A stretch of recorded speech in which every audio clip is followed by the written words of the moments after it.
Duha ka mga dalagita na rescue human gikatahong gagida sa usa ka Dutch national sa giabangan ning apartment sa Mohon, Talisay City og nahilabtan gyud.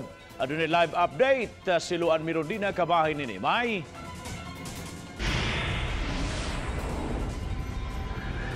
Bab tungod lang sa mga high-end nga smartphone na agni kini mga dalagita nga mukuyog sa langyaw ug didto na maabusuhi ang mga biktima.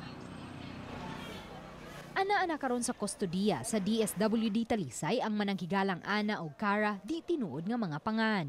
Na-rescue sa mga sakop sa Women's Desk sa Talisay City Police ang naasoy mga biktima nga nanang edad og 14 ug 15 anyos sulod sa giabangang apartment sa Dutch national nga si Stephen de Groot, 52 anyos. Kagahapon sa kadlawon ni anhe diri sa moang stasyonan ang ginikanan, usa sa ginikanan nga ayang anak nawala unya it so happen pag-abot diya sa may Santa Monica nakapangutana siya mga barangay tanod nga naba sila nakita ng mga batanon nga matod pa sa tanod na sila nakita dere pariner kuyog mga minor unya gipakita sa picture nila ing kunay pud kinta sa picture sa nakita sa tanod katong dito kuyog sa pariner. Duha sa mga higala sa biktima nga diriyot usab mga biktima sa langyaw, mibutyag nga naila-ila nila ang langyaw pinaagi sa laing higala. Nami miga duha nga iya jud tong miga pero nasoda sa tunako.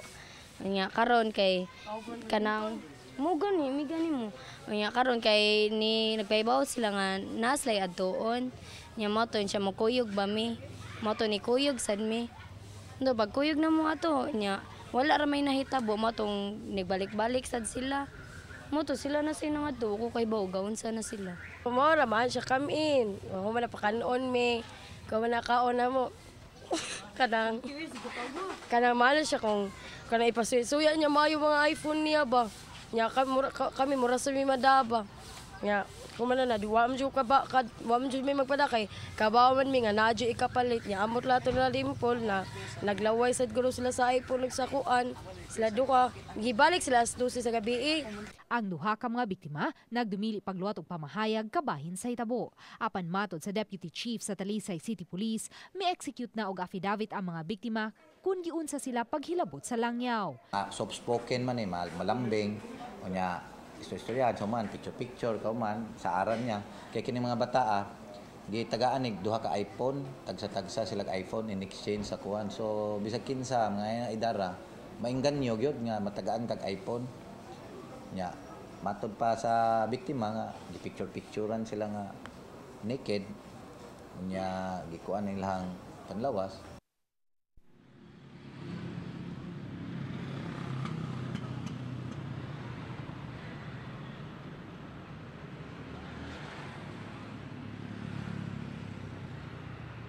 Bab, nakig-alayo na karon ang Talisay City Police ngadto sa International Justice Mission ug sa Interpol aron sa pagsusi sa background ni ining langyaw nga suspitsado kung wa ba kini mga derogatory records sa ubang mga dapit. Ug so far Bab, mao nang latest nga nahipos gikan dinhi sa gawas. Bab.